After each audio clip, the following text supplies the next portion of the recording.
አርዕስተ ዜና የአንዳንድ አካባቢዎች የጸጥታ ችግርና ተለዋዋጭ ሕጎች በስራዬ ላይ ተግዳሮት ሆነውብኛል ሲል የኢትዮጵያ ኢንቨስትመንት ኮሚሽን አስታወቀ። በኢትዮጵያ ከግማሽ በላይ የሚሆኑት የህመምና የሞት ምክንያቶች የማይተላለፉ በሽታዎች መሆናቸው ተገለጸ። ከውጭ ፕሬዝዳንት ዶናልድ ትራምፕ የሱዳን የእርስ በርስ ጦርነት ለማስቆም እንደሚሰሩ አስታወቁ።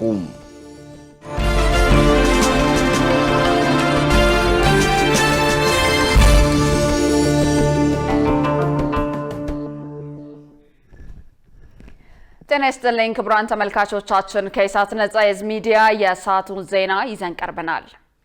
ትዕግስት ተስፋዬና እኔም ደረጀ ይልማ ዜናውን ወደ እናንተ እናደርሳለን። አሁን ወደ ቀዳሚው ዜና አልፋለሁ።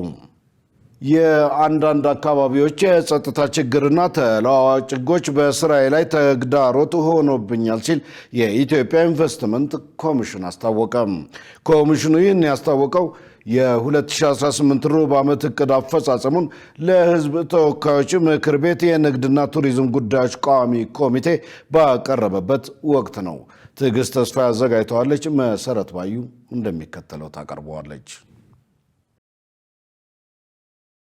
የሕዝብ ተወካዮች ምክር ቤት የንግድና ቱሪዝም ጉዳዮች ቋሚ ኮሚቴ የኢትዮጵያ ኢንቨስትመንት ኮሚሽንን የ2018 ሩብ ዓመት እቅድ አፈጻጸም በዛሬው ዕለት ገምግሟል። የኮሚሽኑ ምክትል ኮሚሽነር ዳጋቶ ኩምቤ ሪፖርቱን ባቀረቡበት ወቅት የሕጎች ተለዋዋጭነትና የጸጥታ ችግር ኮሚሽኑ ያጋጠሙት ተግዳሮቶች መሆናቸውን አንስተዋል። አንደኛው ተገማች ሁኔታ ነው። ሕጎች በሚወጡበት ጊዜ አሰራሮች በሚቀየሩበት ጊዜ ለባለሀብቶች በጊዜ ኖቲስ ያለ ማድረግ፣ ስለዚህ ስራ ላይ አለ ብሎ በሚያስቧቸው ሕጎች መሰረት የወሰኗቸው ውሳኔዎች ድንገት ይቀየራሉ። ይሄ እንደ ችግር በተደጋጋሚ የሚመጣ ችግር ነው የነበረው። ሌላኛው ተለዋዋጭ የሆኑ የዓለም ጸጥታ ችግሮች አንዳንድ ጊዜ የሎጂስቲክስ አገልግሎት መዛባትን እያስከተሉ ይገኛሉ። ሌላኛው አንዳንድ ቦታ ላይ ያለው የጸጥታ ችግር እንደ ችግር የተለዩ ናቸው። የንግድና ቱሪዝም ጉዳዮች ቋሚ ኮሚቴ ሪፖርቱን በገመገመበት ወቅት አባላቱ የሚከተሉትን ጥያቄዎች አቅርበዋል። ምቹ ከባቢያዊ ሁኔታን በመፍጠር በየክልሎች ከተማ አስተዳደሮች እያጋጠሙ ያሉ የኢንቨስትመንት ችግሮችና ማነቆችን ከባለድርሻ አካላት ጋር በመቀናጀት ችግሩን ለመፍታት ምን ታስቧል? በተለያዩ ጊዜያት ከባለድርሻ አካላት ጋር የሚፈጠሩት መድረኮችና የሚደረጉ ውይይቶች ችግሮችን ለመፍታት ያበረከቱት አስተዋጽኦ ምን ውጤት አመጣ? በቀጣይስ ችግሩ እንዲፈታ እንደሚችል ማብራሪያ ቢሰጥበት። በኢንቨስትመንት ሕግ ደንብና መመሪያ ውጪ በሚንቀሳቀሱ ድርጅቶች ላይ አስተማሪ እርምጃ ለምን አልተወሰደም? የኢትዮጵያ ኢንቨስትመንት ኮሚሽን ኮሚሽነር ዶክተር ዘለቀ ተመስገን ከቋሚ ኮሚቴው ለተነሱ ጥያቄዎች በሰጡት ምላሽ ሕግና ደንብ በሚተላለፉ አካላት ላይ ጠንካራ እርምጃ እየተወሰደ መሆኑን ገልጸዋል። ነገር ግን ሕግና ስርዓት አክብሮ መንቀሳቀስ፣ እዛም ደግሞ ኢንቨስትመንት በባህሪው ሙቹዋል ቤኔፊት ያለበት ሀገር የምትጠቀምበት ብሎም ኢንቨስት ለማድረግ የሚመጡትን ባለሀብቶች የሚጠቀሙበት እንደመሆኑ መጠን ሁለቱንም ማዕከል ያደረገ ጥቅም በሌለበት አግባብ ውስጥ ግን አይ ቲንክ በተለይ ሲሪየስ የሆነ እርምጃ ከተቋሙ አንጻር የተወሰደ ያለው እንቀጥላለን ማለት ነው። ክፍተት ባለባቸው ግን ሕግና ስርዓትን ተከትለን የማስተካከል ስራውን እንሰራለን ለማለት ነው። አክለውም ዘርፉ ትብብርና ቅንጅት የሚጠይቅ በመሆኑ ይህንን ማድረግም በትኩረት ከተያዙ ጉዳዮች መካከል እንደሚገኝበት ተናግረዋል። በተለይ ምቹ ከባቢ ሁኔታን በመፍጠር ይሄ ቅንጅትን የተመለከተው ጥያቄ ማለት ነው። እንደ ኢትዮጵያ ኢንቨስትመንት ኮሚሽን አይ ቲንክ እውነት ለመናገር በጣም በኩራት ከምናነሳቸው ጉዳዮች ውስጥ አንዱ ይሄ ከዚህ በፊት እናንተም ስታነሱት የነበረው ቅንጅት አካባቢ ይታይ የነበረውን ክፍተት በማረም ረገድ የሄድንበት ርቀት እውነት ለመናገር ይሁን የሚያስበላው ብለን ልንወስደው እንችላለን ማለት ነው። እቅዳችን ላይ እንዳያችሁት ከ8ቱ ስትራቴጂክ ግቦቻችን ውስጥ አንዱ በተለይ ቅንጅት ብለን አንድ አንጓ ሰጥተነው ነው ያስቀምጥ። ይሄ ምክንያቱም አጠቃላይ ኢንቨስትመንት ብቻውን በኢትዮጵያ ኢንቨስትመንት ኮሚሽን ተጀምሮ በኢትዮጵያ ኢንቨስትመንት ኮሚሽን የሚጠናቀቅ አይደለም ማለት ነው። በባህሪው የኢንቨስትመንት ስራ በርካታ ተቋማትን የሚነካካ ነው። ኢትዮጵያና አዘርባይጃን በመከላከያ ኢንዱስትሪ ዘርፍ በጋራ ለመስራት ውይይት አደረጉ።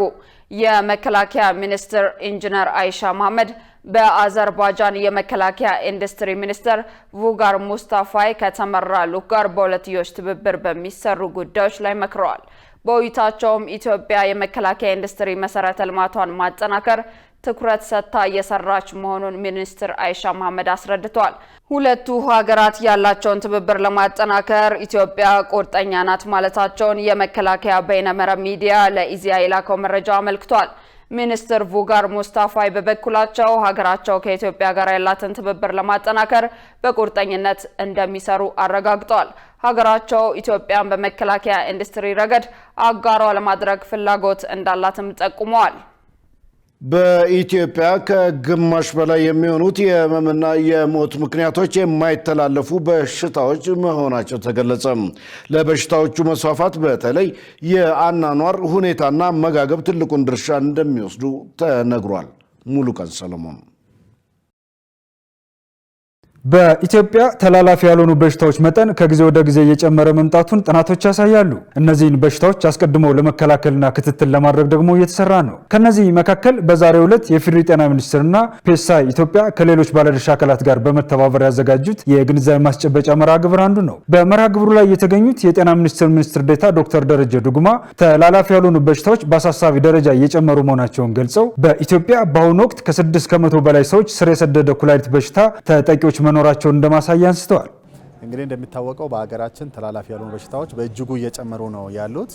እነዚህም ደግሞ ከፍተኛ የስኳር መጠን መኖር ወይም ደግሞ የስኳር በሽታ የምንለው በተለምዶ የደም ግፊት፣ የልብና የደም ስር መዘጋት ወይም እክል መኖር፣ ካንሰር፣ የአእምሮ መታወቅ፣ እነዚህ በአጠቃላይ ተላላፊ ያልሆኑ በሽታዎች ብለን የያዝናቸው ናቸው። እነዚህ ችግሮች እንግዲህ በጊዜ ሕክምና ካላገኙ በተለይ ስኳርና ከፍተኛ ደም ግፊት ሕክምና ካላገኙ ሌሎች የውስጥ አካላቶቻችን ላይ ከፍተኛ ጉዳት ያመጣሉ። አንዱ በቀላሉ የሚጎዱት ኩላሊትን ነው።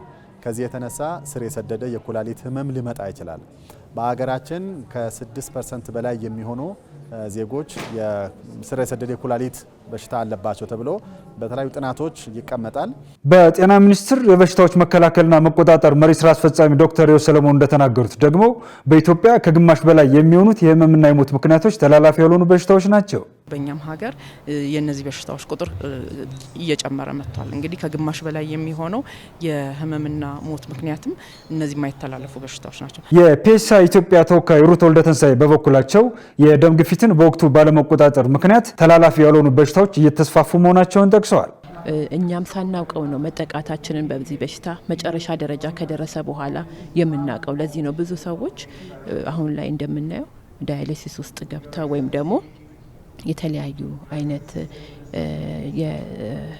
የጤና ችግሮች ውስጥ ገብተው የምናየው። ይሄ ሁሉ ግን የሚሆነው መጀመሪያ በደም ግፊቱ የመጣ ከዛም ደግሞ ያ ደም ግፊቱ ያመጣው የክሮኒክ ኪድኒ ዲዚዝ ላይ ነውና ይህንን ነው ለመዋጋት እየሞከርን ያለ ነው። ለነዚህ በሽታዎች በርካታ መንስኤዎች ቢኖሩም ተከታዮች ግን በሽታውን እንደሚያባብሱት ተዘርዝረዋል። ለተላላፊ ያልሆኑ በሽታዎች አጋላጭ መንስኤዎች ምንድናቸው የሚል ይሄ ዓለም አቀፍ የዓለም ጤና ድርጅት መሰረት ያደረገ ሀገር አቀፍ ጥናት ተሰርቷል። የአኗኗር ሁኔታ ጋር ግንኙነት ያለው የባህሪ የግለሰብ ባህሪ እለት በእለት እንግዲህ ጤናችንን የሚጎዱ ነገሮችን ፕራክቲስ የምናደርግ ከሆነ የጤንነት ሁኔታችን አብሮ ከዛ ጋር ይያያዛል። ከዚህ አንጻር እንግዲህ በቂ ያልሆነ የአካል ብቃት እንቅስቃሴ አለማድረግ፣ በቂ ያልሆነ ደግሞ እነዚህ ቅጠላ ቅጠል ቫይታሚኖችን የመሳሰሉትን አለመውሰድ፣ እንዲሁም ደግሞ ከፍተኛ የሆነ የስኳር መጠን ያላቸው በምግብነት እንዲሁም ደግሞ በፈሳሽ መልክ የሚወሰዱ ምግቦችን መጠቀም። ሌላው የጨው መጠን በቀጥታ ከደም ግፊት ጋር ግንኙነት አለው። ደም ግፊት ደግሞ ስንል እነዚህ የኩላሊት በሽታና የመሳሰለው። ስለዚህ እነዚህ በሽታዎችም ሲከሰቱ ሳይለንት ናቸው ወይም ሳይታወቁ ውስጣችን እየጎዱን ይመጣሉ። ያው ደረጃው ከፍ ሲል ነው እንግዲህ ጤንነት ሁኔታችንን መታወኩን አውቀን ወደ ምርመራ ስንሄድ እንደዚህ የምናውቀው እና ሌላው አልኮል፣ ከፍተኛ መጠን ያለው አልኮል መጠቀም፣ ሲጋራ፣ ሌሎች ሱስ አምጪ ነገሮችን መጠቀም እነዚህ የማይተላለፉ በሽታዎችን እንዲከሰቱ ከሚያግዙ ነገሮች ውስጥ ነው። በየጊዜው ምርመራ በማድረግና ራስን በማወቅ ተላላፊ ካልሆኑ በሽታዎች ጤንነትን መጠበቅ እንደሚገባ ባለሙያዎቹ አሳስበዋል። ኢትዮጵያ ለኢንቨስትመንት ምቹ መደላደል እየፈጠረች ያለች ሀገር ናት ሲሉ የማሌዥያው ጠቅላይ ሚኒስትር ተናግረዋል። የኢትዮጵያና የማሌዥያ የቢዝነስ ፎረም ህዳር 11 ቀን በአዲስ አበባ ተካሂዷል። በአዲስ አበባ ኢንተርናሽናል ኮንቬንሽን ማዕከል በተካሄደው የሁለቱ ሀገራት ፎረም ላይ የኢፌድሪ ፕሬዝዳንት አምባሳደር ታዬ አጽቀሥላሴና የማሌዥያው ጠቅላይ ሚኒስትር ዳቶ ሴሪ አንዋር ኢብራሂምን ጨምሮ ከፍተኛ የመንግስት የስራ ኃላፊዎች፣ የንግድ፣ የኢንቨስትመንት አልሚ ባለሀብቶች ተገኝተዋል። በጉዳዩ ላይ ትንታኔ ይዘናል። ደረጀ ይልማ አዘጋጅቶታል። ሸሪፍ ኢማም እንደሚከተለው ያቀርበዋል። የኢትዮጵያና የማሌዥያ የቢዝነስ ፎረም ህዳር 10 ቀን 2018 ዓ.ም በአዲስ ዓለም አቀፍ ኮንቬንሽን ማዕከል ተካሂዷል። በፎረሙ ላይ የፌዴራል ፕሬዝዳንት አምባሳደር ታዬ አጽቀሥላሴና የማሌዥያው ጠቅላይ ሚኒስትር ዳቶ ሴሪ አንዋር ኢብራሂም ሀገሮቻቸውን በመወከል ተገኝተዋል። የፌዴራል ፕሬዝዳንት ታዬ አጽቀሥላሴ በዚህ ወቅት የማሌዥያ ጠቅላይ ሚኒስትር ጉብኝት በሀገራቱ መካከል ያለውን የንግድ ትስስር በማጠናከር የህዝብ ለህዝብ ግንኙነቱን ለማጎልበት ያላቸውን ቁርጠኝነት የሚያሳይ ነው በማለት ኢትዮጵያና ማሌዥያ ያሏቸው ህብረ ብሔራዊነትን የተላበሱ የጋራ እሴቶች ለጋራ እድገትና ትብብር ልዩ ዕድል መሆናቸውን ገልጸዋል። እንደ አውሮፓውያን አቆጣጠር በ1965 የተጀመረውን የሀገራቱን ዲፕሎማሲያዊ ግንኙነት በአሁኑ ወቅት በንግድና በኢንቨስትመንት ትብብር ማጠናከር እንደሚያስፈልግ ፕሬዝዳንት ታዬ ተናግረዋል። ኢትዮጵያ ሀገር በቀል ኢኮኖሚ ማሻሻያ በማድረግ በዲጂታል ቴክኖሎጂ የታገዘ ኢንቨስትመንት ስነ ምህዳር መገንባቷንም አስረድተዋል። በግብርና መስክም የምግብ ዋስትናን ለማረጋገጥ በትክክለኛ የልማት መንገድ ላይ እየተጓዘች እንደምትገኝ ፕሬዝዳንት ታዬ አብራርተዋል። በዚህም ሁለቱ ሀገራት በግብርና፣ በእንስሳት ሀብት፣ በማዕድንና በሌሎች ወሳኝ የልማት መስኮች ያላቸውን የንግድና ኢንቨስትመንት ትብብር ማጠናከር ያስፈልጋል ብለዋል። ማሌዥያ ከዲፕሎማሲ ባለፈ የንግድና ኢንቨስትመንት አጋርነቷን ለማስፋት እያከናወነች ያለው ስራ የሚደነቅ መሆኑን ያነሱ ፕሬዝዳንት ታዬ የማሌዥያ ኩባንያዎች በኢትዮጵያ ያለውን የንግድና ኢንቨስትመንት እድል በመጠቀም የጋራ ብልጽግናና ተጠቃሚነትን የሚወስን የልማት ተሳትፎ እንዲያደርጉ ጥሪ አቅርበዋል። የማሌዥያ ጠቅላይ ሚኒስትር ዳቶ ሴሪ አንዋር ኢብራሂም የሀገራቱን ሁለንተናዊ ትብብር ለማጠናከር ላሳዩ ቁርጠኝነት ምስጋና አቅርበዋል።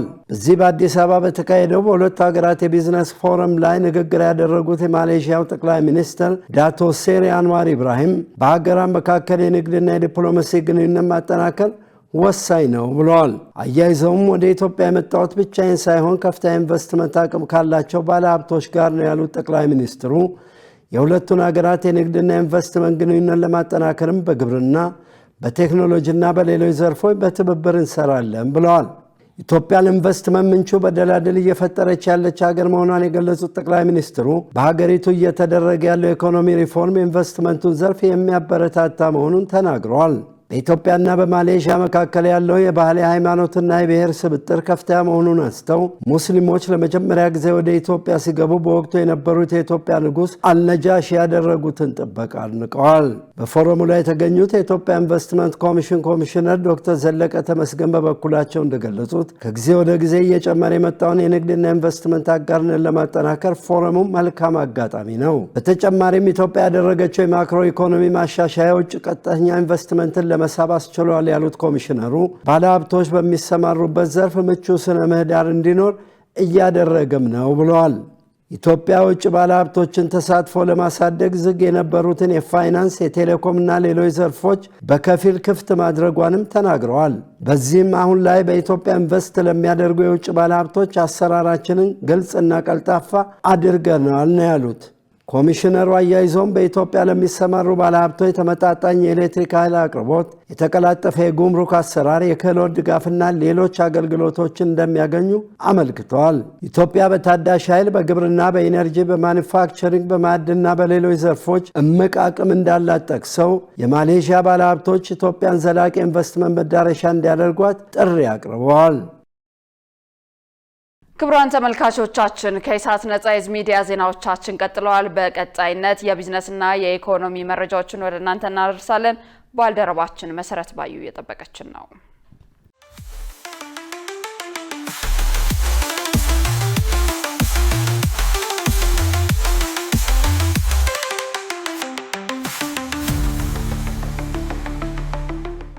ሰላም ጤና ይስጥልን ውድ ተመልካቾቻችን ከኢሳት ነጻ የህዝብ ሚዲያ የዕለቱን የቢዝነስና የኢኮኖሚ ዜናዎች ይዤላችሁ ቀርቤያለሁ።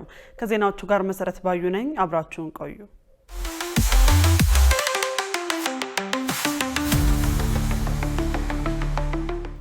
ኢትዮጵያ በምርቶቿ ተወዳዳሪ እንድትሆን በትኩረት እየተሰራ ነው ተባለ።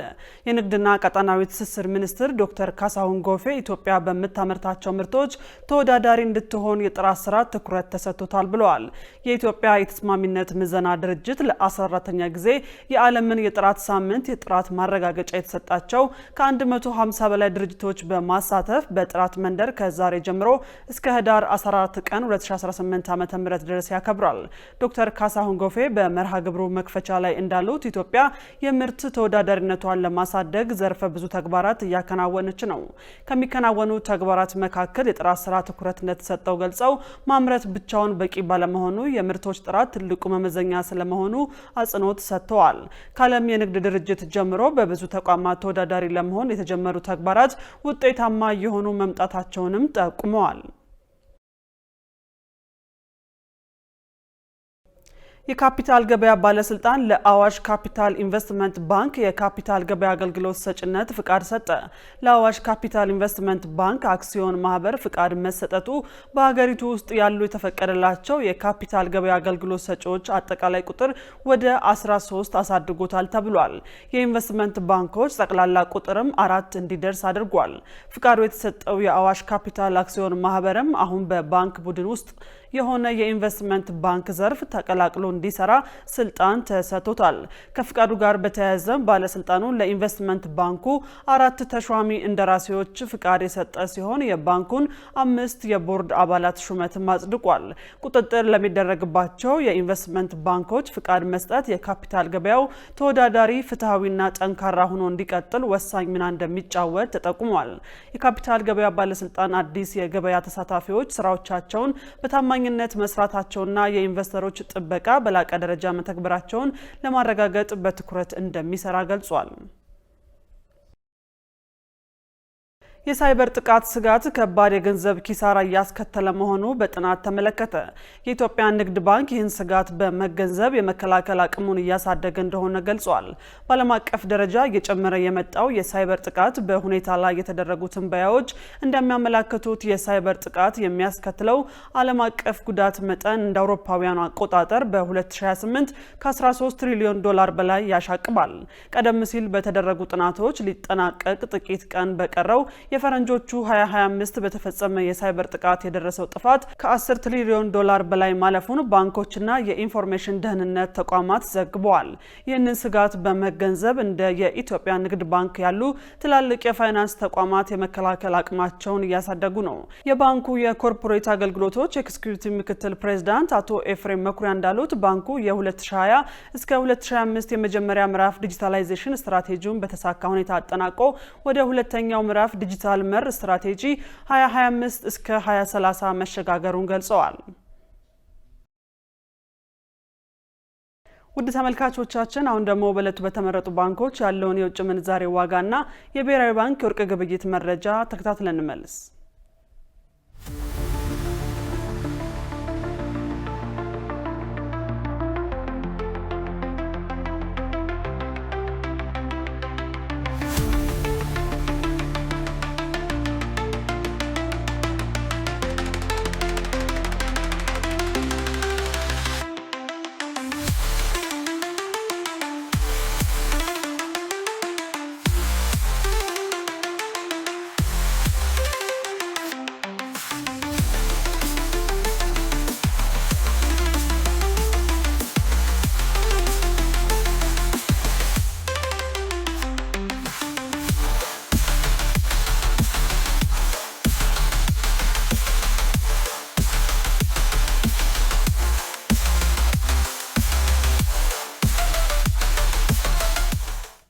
ውድ ተመልካቾቻችን ለዕለቱ ያዝናቸው የቢዝነስና የኢኮኖሚ ዜናዎች በዚሁ ተጠናቀዋል። ወደ ቀሪዎቹ ዜናዎች እንመለስ።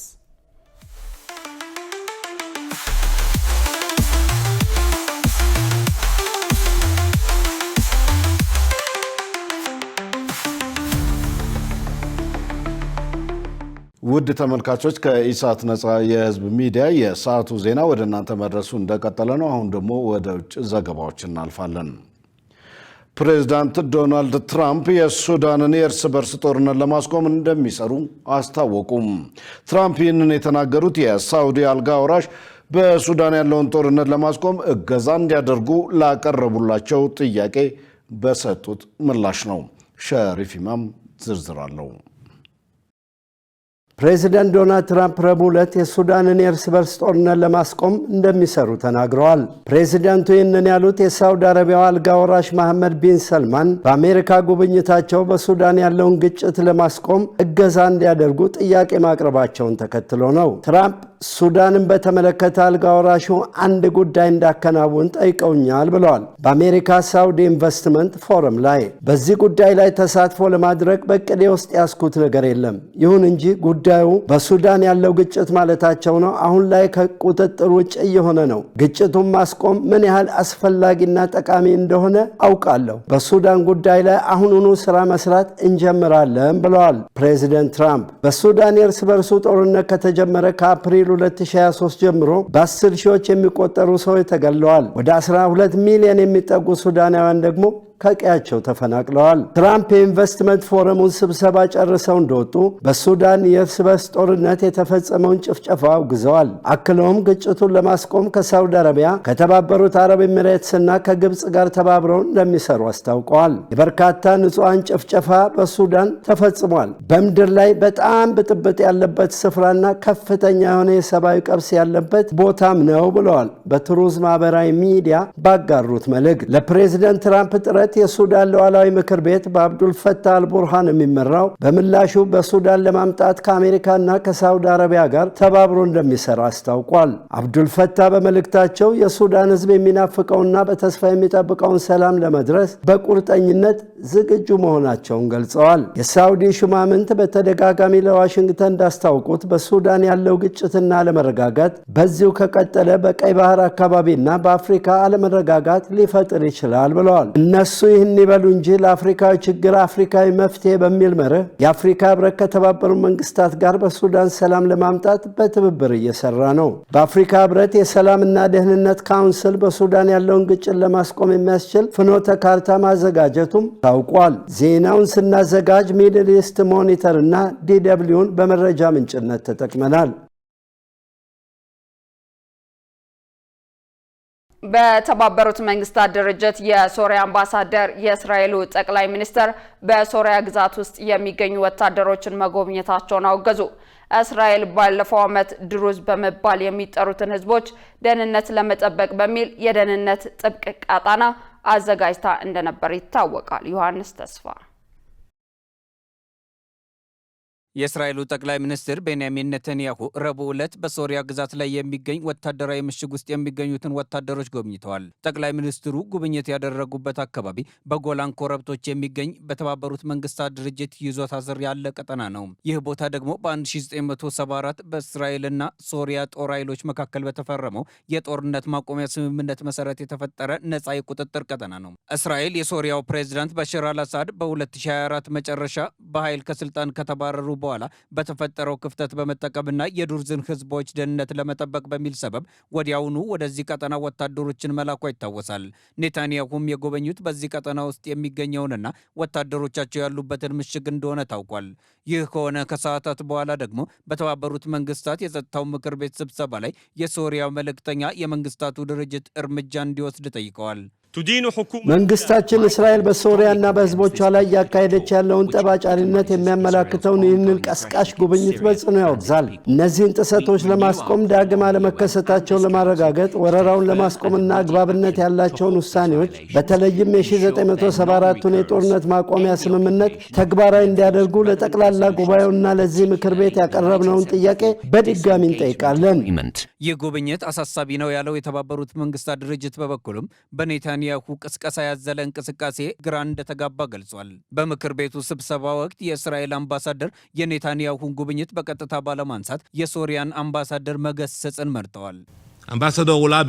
አምባሳደር ኦላቢ፣ ይህ ምክር ቤት የሶሪያን ተሃድሶና እርቅ ቃል ኪዳን ሰምቷል። ነገር ግን ቃል ኪዳኖች ብቻ አገሮችን መልሰው አይገነቡም። ሶሪያ ከአክራሪነት እየራቀች መሆኗን አሳዩን። የክርስቲያኖችና የአይሁዶችን ጥበቃ ሁለተኛ ደረጃ ጉዳይ ሳይሆን ቅድሚያ የሚሰጠው መሆኑን አሳዩን። ሚሊሻዎቹ እንደታገቱ ፍትህ እውነት መሆኑንና የዘፈቀደ ግድያዎች ዑደት ማብቃቱን አሳዩን። has ended. ለዚህ የእስራኤል ጥያቄ ደግሞ የሶሪያው አምባሳደር የሚከተለውን ምላሽ ሰጥተዋል። Mr. Ambassador, ማረጋገጫው ክቡር አምባሳደር በእናንተ ትከሻ ላይ ነው የሚሆነው። ሶሪያን ከ1000 ጊዜ በላይ ተንኩሳችኋል፣ ደብድባችኋል። እኛ ደግሞ በዲፕሎማሲ ጥያቄዎች ምላሽ ሰጥተናል። ገንቢ በሆኑ ውይይቶች ውስጥ ተሳትፈናል። የዩኤን ውሳኔዎችን ጠቅሰናል። ለእስራኤል ምንም አይነት የጥቃት ምልክት ባለማሳየት ምላሽ ሰጥተናል። እናም ዩናይትድ ስቴትስ ለውይይቶች አመቻችነት ያደረገችውን ጥረት ሁሉ በእጅጉ እናመሰግናለን። እኛ ገንቢ በሆነ መንገድ ተሳትፈናል። እናም እናንተም ተመሳሳይ ነገር ታደርጉ እየጠበቅን ነው። እስራኤልና ሶሪያ የ2025ቱ አሮጌ ዓመት ከመገባደዱ በፊት ሊጠናቀቅ የሚገባው የደህንነት ስምምነት ላይ መደራደራቸውን ቀጥለዋል። በመንግስታቱ ድርጅት ውስጥ ያለው የሁለቱ አምባሳደሮች የሞቀ ክርክር ይህንን ድርድር ያስተጓጉለው ይሆን? በሁለቱ ሀገራት መካከል ጥልቅ የሆነ ያለመተማመን ስሜት ያለ ሲሆን ይህም ኔታንያሁና መንግስታቸው በቀጣይም ደማስቆን ማበሳጨታቸውን እንደሚቀጥሉ ይጠቁማል። መረጃውን ስናጠናቅር አልጀዚራ ዋቢያችን ነበር። ክቡራን ተመልካቾቻችን ከኢሳት ነጻ የህዝብ ሚዲያ የሰዓቱ ዜና በዚህ አብቅቷል። ትዕግስት ተስፋዬና እኔም ደረጀ ይልማ ዜናው ወደ እናንተ አድርሰናል። ከቀሪ የኢሳት ዝግጅቶች ጋር ሰናይ ጊዜ